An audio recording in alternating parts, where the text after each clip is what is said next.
14 साल के मासूम लड़का पे एक घटिया इल्जाम लगे जो पूरी दुनिया को हिला करके रख दिया। ये लड़के का कोई कसूर नहीं था, सिर्फ इसने सीटी मारी और बोला डेट पे चलोगे। इतनी सी बात को लेकर ये अपने अंदर खुंदक बैठा ली। ये अपने पति को बताई। इनके पति कुछ लोगों के साथ उन बच्चे को ऐसा दर्द दिया जो पूरी दुनिया कांप उठी। जो बच्चे को उसकी माँ ने जन्म दिया था, अब उसकी माँ को ये बात पता चली कि उसका बेटा नहीं रहा, कि माँ के दिल पे आखिर क्या बीता होगा। लेकिन इस जमाने में वो कुछ कर भी नहीं सकती। ये दौर जो है बहुत ही भेदभाव की है। यहाँ काले लोग गोरे लोग के आंख में देखकर बात तक नहीं कर सकते। कहानी स्टार्ट होती है 1955 शिकागो शहर में। माँ बेटे को देखते हैं घर में जो खुशहाल जिंदगी जी रहे थे। एमिट जब 4 साल का था उसका पिता जंग लड़ने के लिए गया था, उसी में वो शहीद हो गया। मैमी ने ही अकेली सारी जिम्मेदारी संभाली। ये एक अफरोस में टाइपराइटर का काम करती थी। मैमी की अपनी माँ जो पड़ोस में ही रहती है वो रोज इससे मिलने के लिए आती है। मैमी नए पार्टनर के साथ थी जो ये जल्दी शादी करने वाली थी। एमिट और एल्मा दोनों ये रिश्ते से खुश थे, लेकिन एमिट का जिद थी कि कुछ दिनों के लिए मिसिसिपी में रहने वाले अपने अंकल मोमोस राइट के फॉर्म पे गुजारे। ये बात से मैमी काफी ज्यादा चिंतित थी। जानती थी कि मिसिसिपी शिकागो से बहुत ही अलग है। जानती थी कि वहाँ गोरे लोग का खौफ इतना ज्यादा था, अगर काले लोग उसके आंखें मिला दे तो सीधा उसे मरवा देते थे। वो लोग के अंदर रंग को लेकर के नफरत इतनी ज्यादा थी जो हम बता नहीं सकते।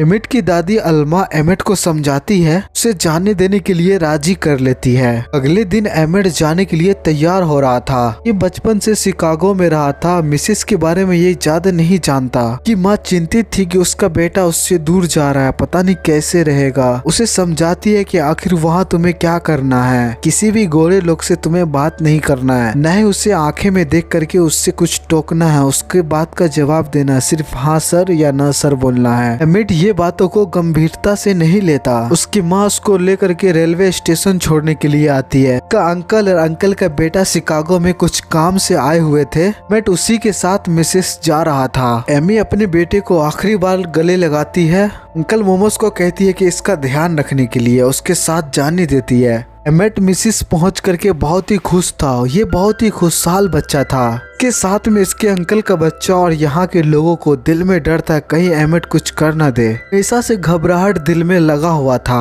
कि सब काम कर रहा था, एमिट मस्ती करता है। एक दिन ये सब मार्केट में आया। ये सब एक स्टोर में गया। एमिट के अंकल उसके साथ आए हुए कुछ लोग वहाँ पे बैठकर खाने लगते हैं। एमिट घबराता नहीं है, सीधा स्टोर के अंदर चला जाता है। वहाँ कैंडिस ली काउंटर पर एक महिला कोलिंड ब्राइंड पैसे थमाते हुए कहा, तुम किसी मूवी स्टार तरह दिखती हो। ये सुन करके वो गोरी महिला गुस्से में आ गई। भी उसके अंकल के बेटा उसे वहाँ से ले जाने लगा। एमिट जाते जाते बाय कहता है डेट पे चलना। 14 साल का बच्चा था, इनकी बातों को इतना ज्यादा सीरियस नहीं लेना चाहिए था। कैरोलिन फौरन शॉप से बाहर आई, सीधा अपनी गाड़ी की तरफ गई। अब बंदूक लेकर के आने लगी। ये अंकल का बेटा इनके आए हुए सभी साथ जल्दी से गाड़ी में बैठ करके यहाँ से भगाने लगता है। ये लोग यहाँ से भागकर सीधा अपने रूम पे जाते हैं। एमिट को समझ नहीं आया कि आखिर ये क्या गलती कर दिया है। कागो में मैमी का दिल नहीं लग रहा था। एमिट पहली बार अपने माँ से उतना दूर गया था। वो भी मिसिसिपी जाने के लिए तैयार होने लगती है। उसी रात मिसेस राइट के घर पे कोई आता है, बाहर से खटखटाता है। बाहर कुछ लोगों की ठोकने की आवाज आई। फिर वही शॉप वाली कैरोलिन की पति और उसके साथी थे, वो पहुंच गए थे। वो दरवाजे खोलने के लिए कहता है। जब दरवाजे को नहीं खोलता तो दरवाजे तोड़कर अंदर आ जाता है। एमिट को देखते ही उसे बाहर ले गया। कैरोलिन से पूछा क्या ये वही था? उसने कहा हाँ यही था। उसे गाड़ी में बैठा करके उसे अपने साथ ले गया। उसके अंकल उसको रोकना चाहता था। ये लोग के पास राइफल भी था, लेकिन ये लोग नहीं चला सकते हैं। अगर ये ज्यादा कुछ भी करता इन सभी को मार देता। एमिट्स बहुत ही गुजारिश की कि ये अभी यहाँ नया आया है, यहाँ के बारे में इसको कुछ भी नहीं पता, प्लीज इसे जाने दीजिए। उसे इस पे बंदूकें तान दी। उसने बोला अगर तुम रोकने का कोशिश किया तो मैं सभी को गोली से मार दूंगा। एमिट्स को वो लोग अपने साथ ले गया। एमिट्स खुद ही नहीं जान पा रहा था आखिर वो कौन गुनाह किया है। रात में उसके फर्म पे एमिट की दर्द भरी चीखें आवाज गूंज रही थी। उसे बहुत ही बुरी तरह से टॉर्चर किया जा रहा था। टॉर्चर के ही दौरान एमिट दम तोड़ दिया। अगली सुबह इसी फार्म पे एक लड़का काम करता था। वो देखता है एमेट के लाश को उठा करके गाड़ी पे रख रहे हैं। ये देखकर ये बहुत ही ज्यादा डर जाता है, घर भाग करके अपना गेट लगा लेता है। एमेट के अंकल मेमी को खबर दिया कि रात में कुछ लोग आए थे, एमेट को उठा करके ले गए हैं। मेमी तुरंत ही मिसिसिपी जाना चाहती है। मेमी के पिता और उनके कजन उनके घर आए। उसका कजन बताया कि मिसिसिपी में खत लिखा गया है, इनकी मदद के लिए विलियम हॉफ पीपी शिकागो के अपने राजनीति के लिए एक्शन का इस्तेमाल कर रहे हैं। मेमी विलियम हॉफ से मिलती है। विलियम हॉफ बताता है कि मिसिस में कुछ दिन पहले ही वो काले लोगों को बेदर्दी से हत्या कर दिया गया है। एमेट के खबर भी प्रेस में आ चुके थे। विलियम मेमी को रिपोर्टर में जाने का सलाह देता है ताकि ये केस और भी ज्यादा मजबूत हो। अगले दिन शिकागो में एमेट की मिसिंग होने की खबर छपी। तभी एक रिपोर्टर का मेमी को कॉल आता है। एमेट की लाश एक नदी से मिली है जो उसके अंकल ने उसका पहचान किया है।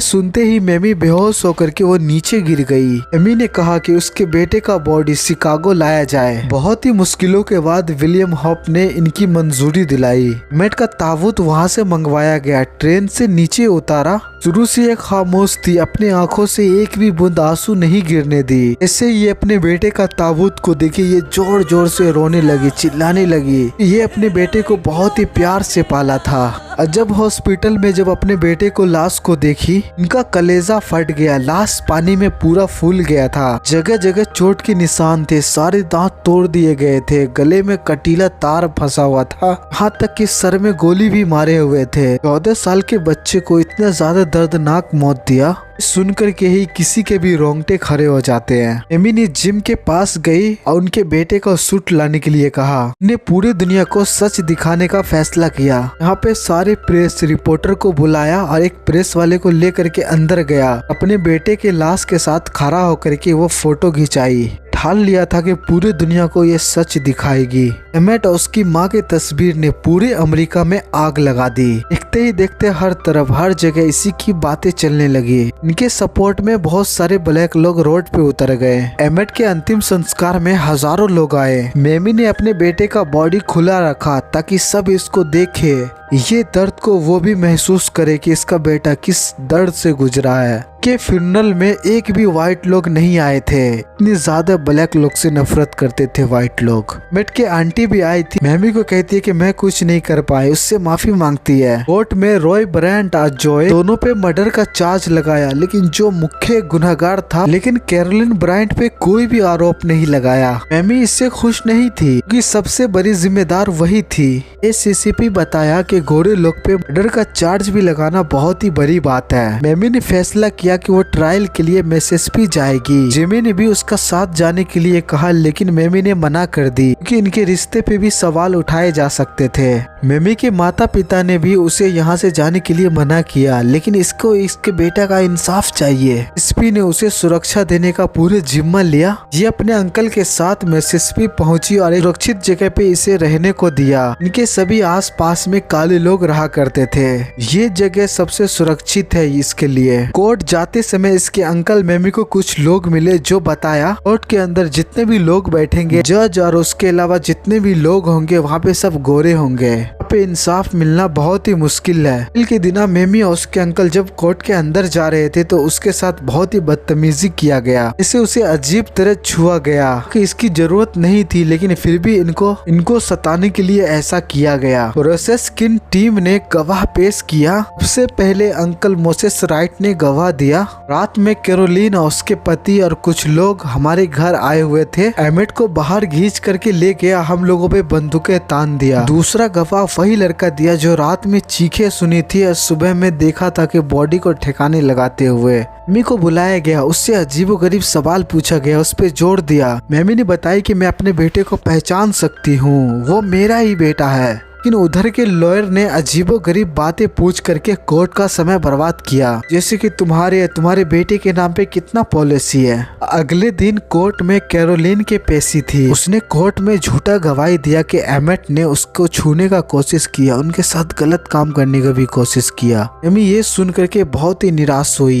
ये अपने बेटे के लिए ये सब नहीं सुनना चाहती, वो सीधा कोर्ट से बाहर आ गई। ये समझ में आ गया था कि न्याय व्यवस्था एक तरफा है। कुछ देर बाद जज ने फैसला फैसला सुनाया। कैरोलिन और उसके पति और एक और उसके साथी उनको बरी कर दिया गया। मेमी को इंसाफ नहीं मिला। जब मेमी वहाँ से वापस जा रही थी, वहाँ पे बहुत सारे लोग रास्ते में इनको देखने के लिए बाहर निकल गया। तालियों से इनका स्वागत कर रहे थे। मेमी ने हारी हुई बाजी भी ये जीत ली थी। ये ANCCP ज्वाइन की, स्पीच दी कि अब हमें रुकना नहीं है। ये अपने बेटे के कमरे में जाती है, अपने बेटे के यादों में खो जाती है। उनको याद करके इनके चेहरे पे एक खुशी स्माइल आता है। मेमी ने अपना पूरा जीवन उन लोगों में लगा दिया के भी साथ ना इंसाफी हो, ये फौरन आवाज बन करके उसके पास जाती। एमेट के हत्या के 67 साल बाद 2022 में वही ब्रांड JW मैगजीन को $4000 के बदले ये अपना जुर्म कबूल किया। इन्होंने ही एमेट की हत्या की थी, लेकिन फिर भी इनको हमेशा के लिए आजाद कर दिया गया। तो दोस्तों, उम्मीद करता हूँ कि आपको ये कहानी अच्छा लगा हो। अच्छा लगा है तो एक और वीडियो में आपको सजेस्ट करना चाहूंगा।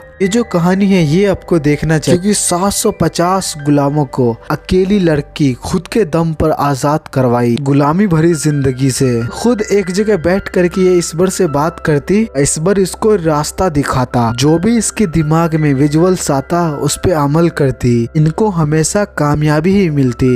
एड स्क्रीन में क्लिक करके इस वीडियो को देखिए। ये वीडियो अपने दोस्तों के पास भेजिए और कमेंट में अपना राय बताइए। मिलते हैं अगली वीडियो में, तब तक देखते रहिए हॉलीवुड सिनेमा स्क्रीन।